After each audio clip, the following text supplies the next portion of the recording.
Hello fishy friends, Joe again. So I thought today I'd show you guys some of the DIY projects that I have in mind to just work on as I have time over, well, however long it takes me. I'm in no hurry for some of these, and just kind of thoughts and need to find other parts and think it out more, 'cause some of them are just ideas. So first one I got here, so this is you see these in gas stations, old trappers of beef jerky. My boss has a bunch of tenants, and one of them distributes this stuff, and she gave me this container. And I was thinking of making my own, like, sump, or not sump, but like a hand back almost. So it's got these sections in here already, and it's a little over a foot tall, maybe 7-8 inches wide, something like that. So I'm pretty excited. I don't really know exactly what I'll do with it, but the lid opens up and doesn't seal tight, but it's got like a rubber gasket on it, so I don't think it'll overflow. The baffles are down pretty low.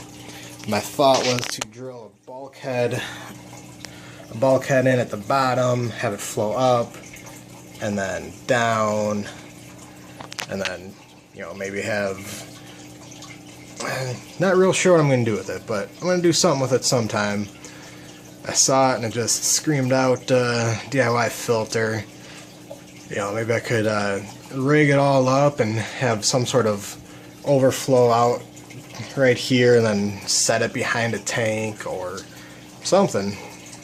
Maybe it'd fit on top of a tank somewhere. So that's one project. That one's a long shot, really far off. If you guys have any ideas for me, let me know. But she said I could have it, so I couldn't pass it up. Another project that I was working on was making tops. I garbage picked a few pieces of acrylic from my work. And then I garbage picked another piece just off the road one day.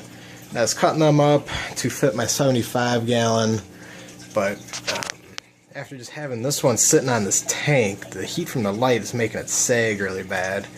So I kind of started second guessing that, and I don't think I'm going to go with that anymore. Right now it's just, in a pinch, I just threw it on top of my hospital tank, so that's all I had. And same with this 10 gallon, which doesn't even running or anything. But instead of the acrylic, I picked up these two broken 29 gallons. Fish store that was going out of business, they were attempting to drill them on both of them, and they cracked them, so they're selling them for $2. I got them both for $2, so it's a pretty good deal. But what I'm going to do is dismantle them, take the frames off and everything, and just cut them to size, and I will for sure, as long as I don't break it, I'll for sure be able to get a good top for the 75 gallon. Perhaps make a nice top for this bow front. It's 26 or 29 gallon bow front. Maybe I'll have enough for 10 gallon.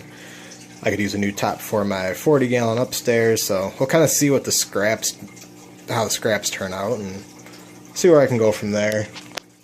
I've showed this one before. This is the cerium oxide in my 75 gallon. I've still not cleaned it up. It just, I don't have a lot of time to do this kind of stuff, so I do it little by little.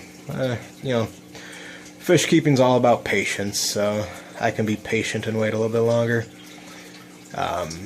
Yeah, I bought some cerium oxide, which is just it's used in the automotive industry to take scratches out of windshields primarily. I think that's what I found mostly on YouTube.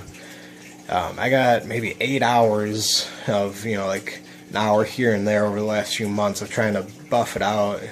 The high-speed drill and a felt polishing pad. I just use a little. It's actually a caulking tool that I never used for caulking, but it's got a rubber squeegee piece on it, so it kind of kept the piles moving to where I needed them. So the results were not what I had hoped, but basically what I expected. I didn't think I was going to get any miraculous scratch-free tank from it, because this tank was just loaded with lots and lots of scratches.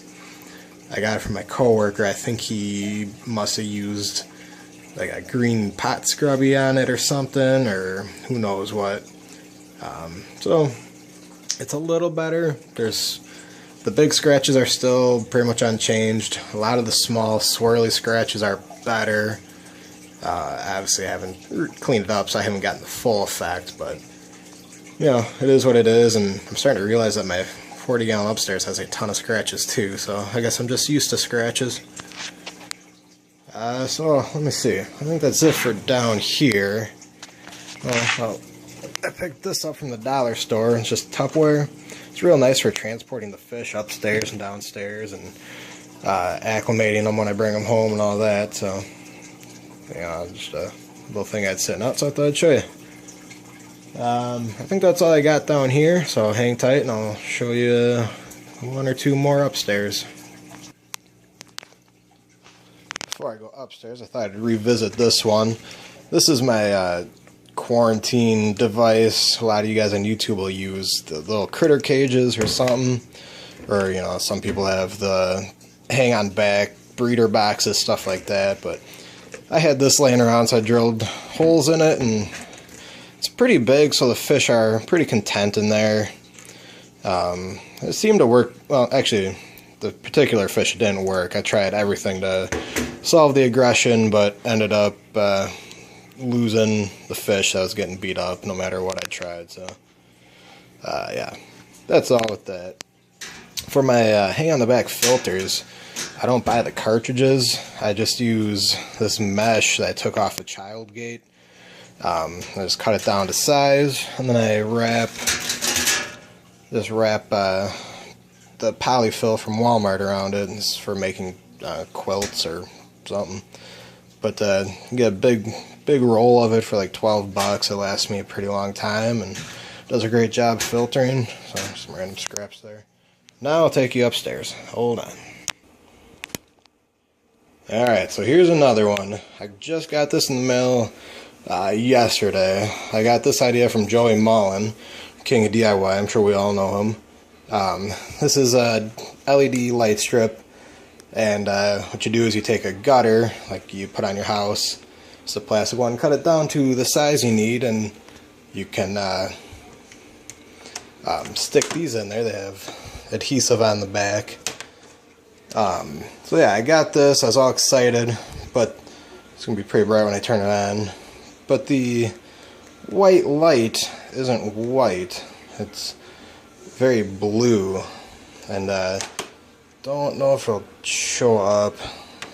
Yeah, I can't really see it on video, but when you hit the white button, all four colors come on. It's got the red, green, blue, and white, then all different colors there.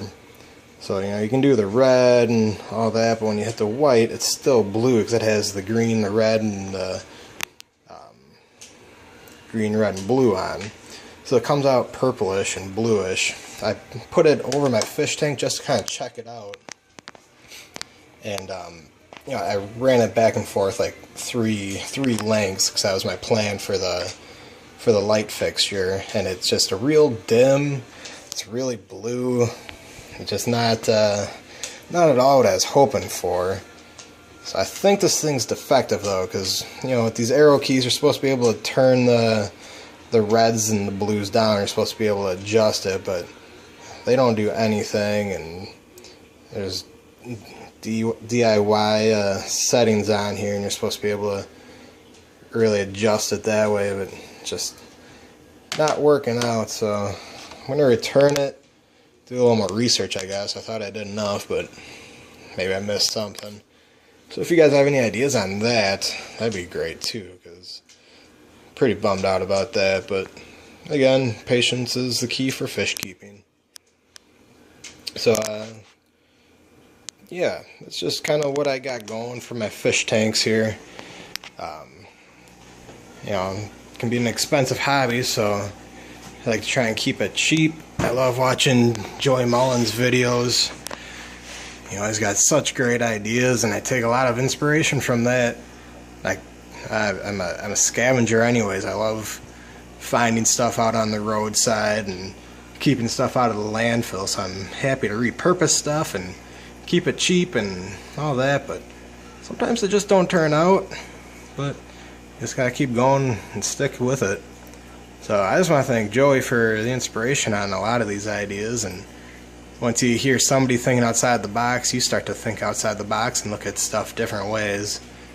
My wife's a daycare teacher, and she's real crafty, and so she kind of inspires me with some ideas too, of just looking at things in different ways to get different ideas. So if you guys have any other ideas on what you do yourself, how to keep your costs down, or just keep the hobby fun, if you have any thoughts or ideas that could help me out on any of my projects, I'd love to hear them in the comments. So have a great day, guys. Thanks.